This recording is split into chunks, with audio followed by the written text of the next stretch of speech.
अब इसको पुरोहित राजा इसलिए बोलते हैं कि थोड़ी अलग सी मूर्ति है, यूनिक है।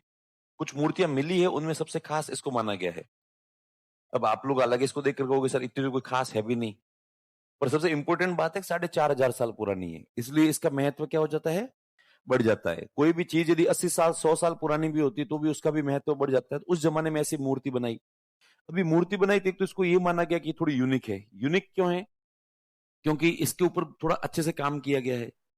फिर दूसरा, इसको कौन है ये, तो इसके बारे में कहते हैं कौन हो सकता है, अनुमान लगाया गया। तब अनुमान लगाने में से पहला अनुमान था कि ये जिस प्रकार से इसकी आंखें जो आधी बंद है या आधी खुली, कुछ भी कह सकते हैं अपन, वो है। तो कहते साहब ये मेडिटेशन फॉर्म में, किसमें है ये, मेडिटेशन फॉर्म में। फिर सेकंड नंबर कुछ ने कहा कि इसमें कुछ सिंबल ये इंडिकेट करते हैं कि ये कोई खास रहा होगा। जैसे यहाँ पे इसने क्राउन पहन रखा है, तो पहले के जमाने में क्राउन वैसे ही होते थे, एक यहाँ पे सिर पे बांध दिया करते थे। और फिर उसके बाद में जब क्राउन डेवलप भी हुए तो कोई क्राउन बहुत ज्यादा बड़े नहीं होते थे, क्राउन बहुत सिंपल सिंपल से हुआ करते, छोटे से रिंग टाइप से होती थी। ये तो अपने यहाँ पे सीरियल वालों ने इतने बड़े बड़े क्राउन बना दिए कि आदमी को लगता है वाकई में पहले के जमाने में राजा ऐसा कोई क्राउन पहनकर घूमता होगा। वैसा कौन क्राउन पहन के घूमता होगा, इसलिए वास्तव में क्राउन ये ऐसे ही हो रहे हैं। इसने ये यहाँ पे ये क्राउन पहना हुआ है और ये यहाँ से पट्टी जा रही है पीछे, और पीछे यहाँ पे गांठ लगाई हुई है, और कहते हैं भाई ये शायद तक जो है वो कोई किंग रहा होगा। फिर कहा कि भाई यहाँ पे भी कुछ ये ताबीज नहीं है, शायद तो कुछ यूनिक क्राउन जैसा है। तो कहते हैं हाँ यार ये कोई किंग रहा होगा। फिर किसी ने कहा नहीं शायद तक पुरोहित रहा होगा। तो फिर कहा चलो इसको दोनों का नाम दे देते हैं, और ये रहा होगा कोई इनको प्रिस्ट किंग, कैसा कोई इनको पुरोहितों का राजा रहा होगा। हो सकता है कि पुरोहितों का राजा के पास में शासन रहा हो। अब पुरोहित का मतलब हम हमेशा मान लेते हैं पूजा पाठ करने वाला व्यक्ति, नहीं। पुरोहित का मतलब होता है कार्य करने वाला व्यक्ति। जैसे वर्तमान में राजस्थान का पुरोहित है वो CS है, ठीक है, चीफ सेक्रेटरी। वो कौन है? Chief secretary. वो पूरा राजस्थान का काम जो है वो देख रहे हैं।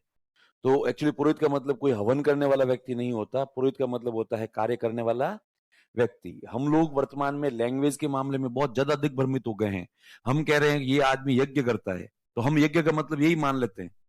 कैसा, वो जाएगा अग्निकुंड बनाएगा, कुछ सामान लेकर आएगा, उसके पास में बैठेगा, धोती पहनकर मंत्र उच्चारण करेगा, उसमें अग्नि लगाएगा, उसमें आहुति देगा, ये यज्ञ है। नहीं, यज्ञ का मतलब होता है कार्य। यज्ञ का मतलब क्या होता है? कार्य। आप सुबह यहाँ 7 बजे आ रहे हो और 1 बजे तक पढ़ रहे हो, ये आपका यज्ञ है। आप यज्ञ कर रहे हो। क्या कर रहे हो आप यहाँ पे? यज्ञ कर रहे हो। ठीक है, वो जो अपन जिसको यज्ञ मानते हैं ना, वो एक्चुअली टेक्निकली हवन होता है, और जो कार्य कर रहा होता है वो होता है पुरोहित। तो इसलिए इसको नाम दिया गया है पुरोहित राजा। पुरोहितों का क्या है, ये राजा है।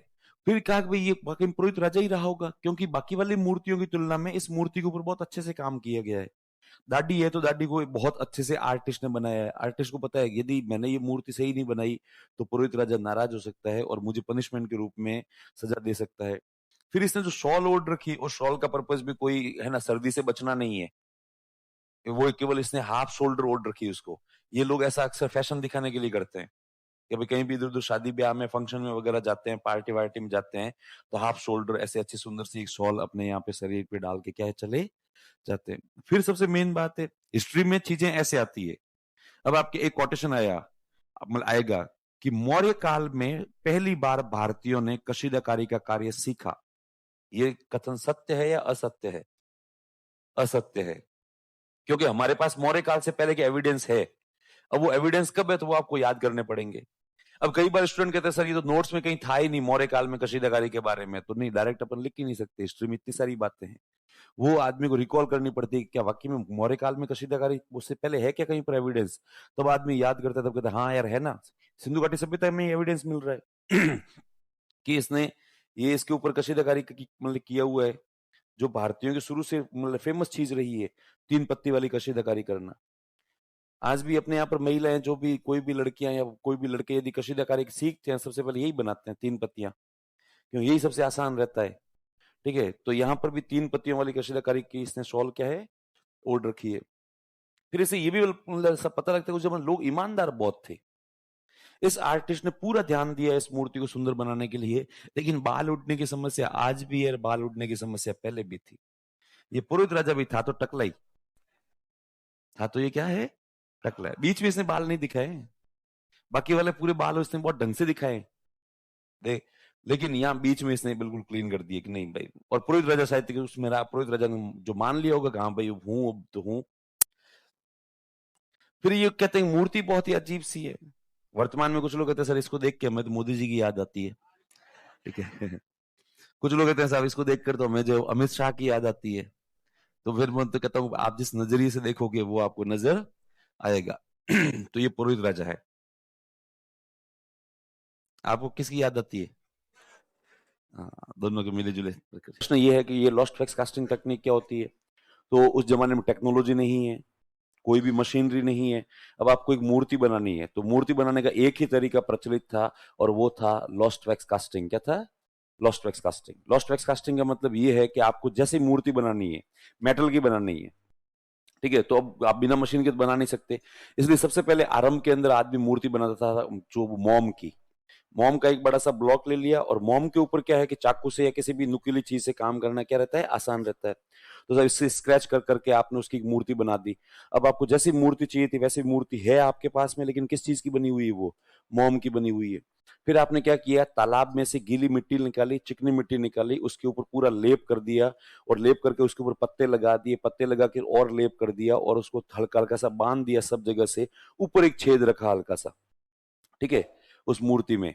और फिर आपने उस मूर्ति को लकड़ी के सहारे उसमें बांध कर जलती हुई आग के ऊपर रख दिया। और जब जलती हुई आग के ऊपर रख दिया है, तो उसमें से जितना मोम है वो सारा पिघल पिघल कर मेल्ट होकर पूरा बाहर आ जाएगा।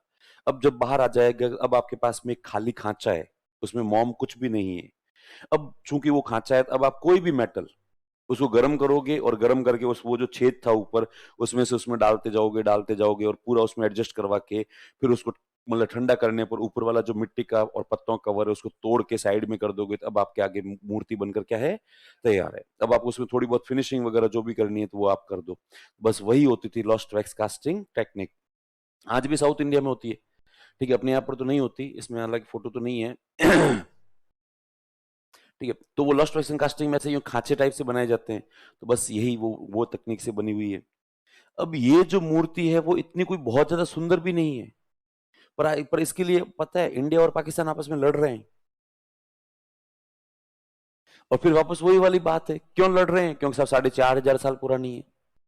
ठीक है, बहुत ही यूनिक है, बहुत ही क्या है ये, यूनिक है, क्योंकि ये मिली मोहनजोदड़ो से है, लेकिन है वर्तमान में इंडिया के पास में नेशनल म्यूजियम में रखी हुई है। इसलिए पाकिस्तान लगातार क्लेम कर रहा है कि मोहनजोदड़ो जब हमारे पास है तो मोहनजोदड़ो में मिली हुई हर चीज हमारी है। तब इंडिया कह रहे हैं कि यार ये तो क्लेम तुम्हारा झूठा है। ऐसे तो फिर कहोगे तो तुम्हारे पाकिस्तान में जो कुछ भी है वो ही हमारा है, वही क्या है, हमारा है। पर इसका मामला इंटरनेशनल कोर्ट में चलता है इस प्रकार की, क्योंकि आजकल हिस्ट्री में जो प्रश्न आ रहे हैं वो आर्ट एंड कल्चर के ही ज्यादा आ रहे हैं। और वो इसलिए आ रहे हैं क्योंकि इससे अपने को समझ में आती है एक चीजें, कि मौर्य काल की मूर्तियों को देखकर हम लोग मौर्य काल का जो जीवन है उसको समझ सकते हैं। गुप्त काल की मूर्तियों को देखकर हम लोग गुप्त काल का जो जीवन है उसको क्या कर सकते हैं, समझ सकते हैं। तो अगर इसने भाई एक हाथ में चूड़ियां पहन रखी है, तो सब ये उस जमाने का फैशन रहा होगा, एक हाथ में चूड़ियां पहनना, क्योंकि फैशन अक्सर जो वो चेंज होता रहता है। आज से 30 साल पहले देखें अपन तो पुरुषों के अंदर फैशन हुआ करता था, अमिताभ बच्चन की फिल्में देखोगे अब चौड़ी चौड़ी बेल बॉटम पहने पैंटे पहनते थे, ठीक है, और बेल बॉटम पहनते पहनते पहनते, और वो उस जमाने का फैशन था। कॉलर अमिताभ बच्चन की फिल्में देखोगे तो आप कॉलर यहां से स्टार्ट होकर यहां तक आ रहा है, दोनों कॉलर यूं आ रहे हैं लटकते, और पैंटें नीचे से जितनी ज्यादा चौड़ी होती थी वो उतनी ज्यादा अच्छी क्या है, मानी जाती थी। फिर वो होते होते होते नैरो होते होते लास्ट में बीच में स्किन टाइट हो गई थी, स्किन टाइट होके फिर वापस अब वापस जो है, तो फैशन हमेशा चेंज होती रहती है। आजकल जो पहले पुरुषों की बेल बॉटम पैंटें हुआ करती थी वो आजकल लड़कियों का प्लाजो है। वो लड़कियों क्या है, प्लाजो। कोई ज्यादा चेंज नहीं हो रहे हैं और होते रहते हैं। तो यहां पर कहते हैं भाई ये फैशन रहा होगा। आज से 10-15 वर्ष पहले है ना, दिल्ली में फैशन आया था, दिल्ली और पंजाब में विशेष करके, कि न्यूली मैरिड लड़कियां हैं वो एक हाथ में जो है वो क्या पहनती थी, चूड़ियां पहनती थी। ये फैशन आया कुछ मतलब शायद कुछ एक साल तक रहा और फिर वापस चला भी गया। तो अब चूंकि टेक्नोलॉजी इतनी फास्ट हो गई है, इसलिए फैशन के चेंजेस भी क्या हो रहे हैं, बहुत फास्ट हो रहे हैं। पहले कोई फैशन आता था तो लंबे समय तक रहता था, अब वो लंबे समय वाला ऐसा फैशन का दौर रहा नहीं। अब तो लोग फटाक से एक कोई फैशन एक कोई मतलब अडॉप्ट किया, कुछ टाइम बाद में उसको भूल जाते हैं, फिर वापस नया। और वो चूड़ियों वाला तो ठीक था, कुछ टाइम तक रहा था। अरे वो मुझे तो हमेशा चूड़ियों वाला फैशन इसलिए याद रहता है कि मेरा एक दोस्त था ठीक है, तो उसके पापा एक्चुअली वहां पे हरियाणा के अंदर बजरंग दल के सबसे मेन नेता थे, सबसे टॉप मतलब टॉप लीडरशिप में था। अब बजरंग दल वालों की आइडियोलॉजी ये होती है कि बजरंग दल वाले लव मैरिज में बिलीव नहीं करते, और बजरंग दल वाले ये इन चीजों को बिल्कुल भी सपोर्ट नहीं करते। प्यार होता है, लड़का लड़की दोस्त होते हैं वगैरह। वो बकायदा जनवरी जनवरी नहीं सॉरी फरवरी के महीने में कौन सा होता है, वैलेंटाइन डे, उसके आसपास तो ये लट ले लेके घूमते हैं गार्डन गार्डन में। और कहीं पर भी कोई लड़का लड़की देख ले तो उसको या तो मारते पीटते हैं, और कोई यूं कह दे नहीं नहीं साहब मेरा सच्चा प्यार है तो शादी और करवा देते हैं कि ले सच्चा प्यार है तो ब्याह कर, और वो शादी करवा घर पे छोड़ के आते हैं। तो हम लोग फ्लैट लेके रहते थे, तो हमारा एक दोस्त है, उसने एक दिन कहा कि यार एक हरियाणा का लड़का है यार, यार उसको रूम की जरूरत है, अपने साथ रख लें क्या? मैं अच्छा है, तो उसने कहा नहीं अच्छा है, मतलब ना फ्रेंडली है। तो हम भी स्टूडेंट लाइफ में आपको पता है कि जब फ्लैट में जगह खाली होती है तो अपन भी एक रूम पार्टनर ढूंढ ही रहे होते हैं। मैं कहा उसको ले आया तो फिर अपने किराया बढ़ जाएगा, तो वो ले आया, और वो लड़का अच्छा है, हमारा अच्छा दोस्त है अभी। वो आया तो वो चूंकि उसके पापा बजरंग दल के नेता, तो उसके ऊपर बजरंग दल का पूरा असर। हम जहां पे रहते थे उसके पास में एक एमबीए कॉलेज थे। अब एमबीए कॉलेज में थोड़े स्टूडेंट्स होते हैं, वो थोड़े फ्रैंक ज्यादा होते हैं, तो उसमें हर फ्रेंड सर्कल के अंदर 4-5 लड़के और 4-5 लड़कियां, तो वो उनको फ्रेंड सर्कल को देख देख कर उसकी यूं खून जलता था उसका। और वो कहता था मेरा बापू अटो हो है ना, लठ मार दे उनके सबके। मैं कहा तेरे बापू का काम ही यही है क्या? तो उसने कहा नहीं नहीं ये गलत है, ये संस्कृति को खराब कर रहे हैं, ये एमबी कॉलेज वगैरह सारे बंद किए जाने चाहिए। अरे मैं एजुकेशन सेंटर है। उसने कहा नहीं नहीं ये नहीं है, ये आजकल फिल्मों ने एक तो बेड़ा गर्क कर रखा है, और एक ये इस प्रकार के ये जो इंस्टीट्यूशंस होते हैं इन्होंने बेड़ा क्या कर रखा है, घर कर रखा है। क्या तरीका होता है ये? अरे मैं कि तू ऐसे यूं हर चीज को ऐसे गलत क्यों सोचता है, दोस्त है ये सारे आपस में। उसने कहा नहीं, लड़कियों लड़कियों के लिए स्कूल अलग होने चाहिए, कॉलेज भी इवन क्या होना चाहिए, अलग होने चाहिए, छोरों के अलग होने चाहिए, आपस में कोई बात नहीं करना चाहिए। मैं तेरे को यार तू बाकी सब मामले में अच्छा है पर तू कंजर्वेटिव बहुत ज्यादा है। उसने कहा मैं हूं जैसा हूं। तो मैं ठीक है। अब उसके बाद में पता नहीं वो भयंकर ही विरोध करता था, और धीरे धीरे एकदम से समय चेंज हुआ और उसने विरोध करना बंद कर दिया। और विरोध करना बंद करने के बाद में फिर वो नाम मतलब नॉर्मल हो गया था। हमें लगा कि हमारे साथ में रह रहा है तो इसको लगा भाई विरोध नहीं करना चाहिए। फिर एक दिन मेरे पास आके मेरे से कह रहा है नरेंद्र तेरे से अर्जेंट बात करनी है। मैं क्या, हाँ बता। तो उसने कहा सबके सामने नहीं, थोड़ा साइड में चलते हैं। मैं कह रहा चल। और वो तो भाई जो खुद थोड़े महीने पहले भयंकर विरोधी हो रखा था,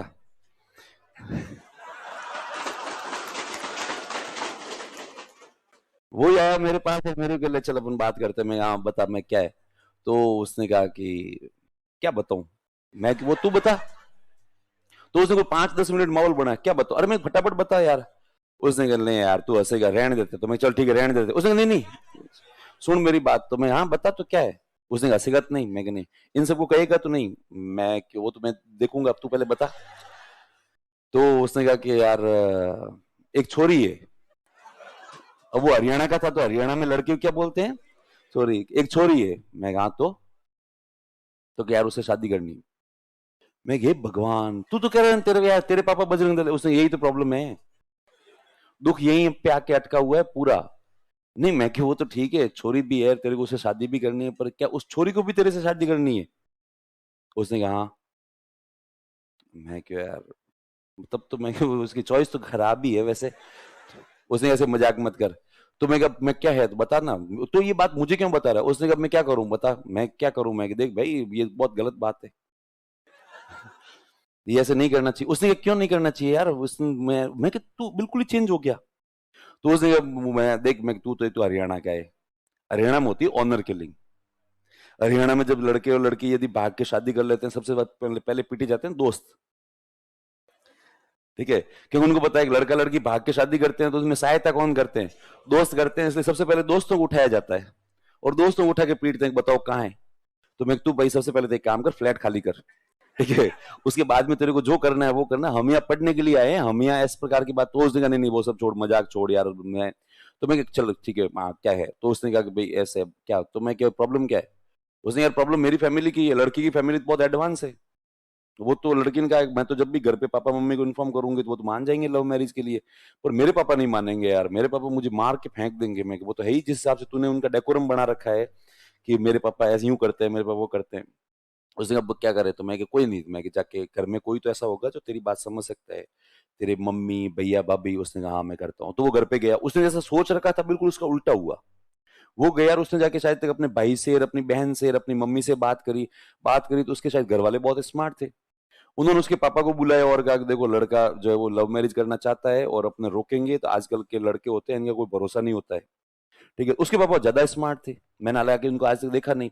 उसके पापा को लगा कि अपने इतने साल मेहनत करके डेकोरम बनाया है, और यदि मेरा खुद के बेटे ने भाग के शादी कर ली या कोर्ट मैरिज कर ली तो अपना तो पूरा करियर ही क्या हो जाएगा, खराब हो जाएगा। तो उसके पापा ने हाथों हाथ उसको बुलाया और कहा लड़के के पापा कहाँ है, घर कहाँ है, और उसने बस उसको इतना ही कहा किसी को कहना मत कि लव मैरिज है, मैं इसको अरेंज करवा दूंगा, ठीक है, ताकि भाई तेरी शादी हो जाएगी, अपना जो पॉलिटिकल करियर है वो भी क्या हो जाएगा, बच जाएगा। तो उसने मेरे को फोन करके कहा यार यहाँ तो सब स्मूथली हो गया, मुझे लगा था पता नहीं क्या ही होगा, यहाँ तो एक दिन के अंदर अंदर सब मान गए, पर वो समस्या जैसा उनको लग रहा था वैसा हुआ नहीं। नेक्स्ट डे वो पहुंचे लड़की के घर पे पूरा परिवार, और वो लड़की वालों ने कहा, वो एकदम से अचंभित हो गए कि ये क्या रिश्ता है यार, ये लव मैरिज टाइप कैसा है, छोरा कौन है, छोरे को देखा तो वो लड़की के पापा मुकर गए छोरे को देखकर। अब वो वापस हमें फोन करे लड़की के पापा मुकर गए, मैं वो तो मुकर नहीं थे, तेरे को देखा होगा तो, ठीक है। उसने कहा मजाक मत कर, मैं चलो ठीक है कोई नहीं। फिर खैर लंबी चौड़ी थोड़ी स्ट्रगल हुई, फाइनली इन दोनों की शादी हो गई। इन दोनों क्या हो गई, शादी हो गई, दोनों परिवार राजी खुशी मान गए, शादी भी हो गई। अब शादी होने के बाद में वो भी कमाता था, उसकी वाइफ है वो भी कमाती थी, दोनों अच्छे खासे कमाते थे। हम स्टूडेंट लाइफ में थे, तो वो 6-7 महीने बाद में एक बार दिल्ली आए, तो दिल्ली आए तो हमें फोन किया कि मैं आया हुआ हूँ तो यहाँ पे। मैं अच्छा, तो कि लो आ जाओ मिलते हैं चाय की थड़ी पे। मैं ठीक है, मैंने मेरे 2-3 दोस्त बैठे, मैं चल चाय की थड़ी पे जाके, उन्होंने कहा यार क्या चाय की थड़ी पे मिलते हैं, उसको कहीं क्या कहीं ढंग के रेस्टोरेंट में जाके खाना वाना खिलाए, पार्टी वार्टी दे, शादी हुई है यार उनकी। तो हम भी वो 25-25 रुपए वाला टिफिन खा खा के दुखी हो रखे थे, तो मैंने उसको फोन करके कहा, मैं कहले चाय की थड़ी पे क्या मिले, तो कहीं मैं रेस्टोरेंट में मिल लेते हैं खाना वाना खा। हाँ, उसने कहा हाँ, बोले यूं दिलदार है बहुत, उसने हाँ हाँ बिल्कुल, वो तो यार तुम्हें खाना आ जाओ, रेस्टोरेंट बताओ ढंग का। मैं रेस्टोरेंट तो खूब है ढंग के, तू आजा, एड्रेस भेजते हैं। अब वो चला गया, हम लोग गए, तो अब वो आके दोनों बैठे, हम भी बैठे, तो मैंने तो उनको जाके फिर भी कहा, मैं कह रहे बहुत बहुत बधाई हो, तुम दोनों को शादी हो गई। तो जितने में एक एक आध दोस्त था उसने भी कहा बधाई हो बधाई हो। बाकी वाले 4-5 जैसे उनको कोई कोई मतलब नहीं बधाई बधाई से, वो इधर उधर बाके फाड़ रहे हैं, मुंह देख रहे हैं, वेटर को ढूंढ रहे हैं। वेटर कह रहे इधर आजा, जरा वेटर आ रहा है, फटाफट देख के उसको ऑर्डर दे रहे हैं। बिल्कुल, तो ऑर्डर वो इस तरीके से दे रहे थे कि वो हमें यूं थोड़ा अजीबो गरीब सा लग रहा था। कोई कह रहा है ये ले आए स्टार्टर में, कोई कह रहा है वो ले यार, कोई कह रहा अरे मैं कि आराम से दे दो ऑर्डर यार, कम से कम इनको बधाई दे दो। तो वे ऑर्डर दे, हाँ हाँ भाई बहुत बहुत बधाई हो तुम दोनों को। फिर वापस ऑर्डर पे लगे हुए थे, तो ऑर्डर वॉर्डर देख के हम लोग बैठ के बातें कर रहे थे। तो वो उसकी वाइफ है, उसको हालांकि हम लोग जानते थे। तो उसने ऐसी को बात करते करते मेरे से, और नरेंद्र भैया क्या चल रहा है, मैं कोई नहीं। तो फिर मैंने उसके ऐसे एक हाथ में चूड़ियां पहनी हुई थी और दूसरा हाथ पूरा खाली था, एक भी चूड़ी नहीं थी। तो मैंने उसको यूं ही कह दिया, मैं क्यों ये क्या है ऐसे एक हाथ में। तो कह रहे नरेंद्र भैया एक तो स्टूडेंट लाइफ होती बहुत खराब है। मैं कैसे, कि आप लोग टीवी भी थोड़ी ना देखते हो। मैं नहीं, टीवी है ही नहीं, तो थोड़ा टीवी भी देखो, थोड़ा सिनेमा विनेमा, कभी फिल्में विल्में देखो, तो पता तो रहे कि दुनिया में क्या चल रहा है और क्या नहीं चल रहा है। मैं कैसे, तो ये आजकल फैशन है। न्यूली जो मैरिड लड़कियां होती है वो एक हाथ में ऊपर तक क्या पहनती है, चूड़ियां पहनती है। मैं अच्छा ऐसा है क्या, मैं क्या फैशन चेंज होते रहते हैं, उन्होंने इतने भी फास्ट चेंज नहीं होते, मैं होते ही है। पहले हमारे राजस्थान में फैशन था कि पुरानी हमारी दादी की, दादी नानी जनरेशन की महिलाएं थी, वो चूड़ा पहनती थी जो कोहनी से ऊपर पहना जाता था, ठीक है, और इतना मोटा टाइप से होता था। पर मैं बीच में गायब भी हो गया, और मुझे नहीं लगता चूड़े वाली फैशन कभी वापस आनी भी है।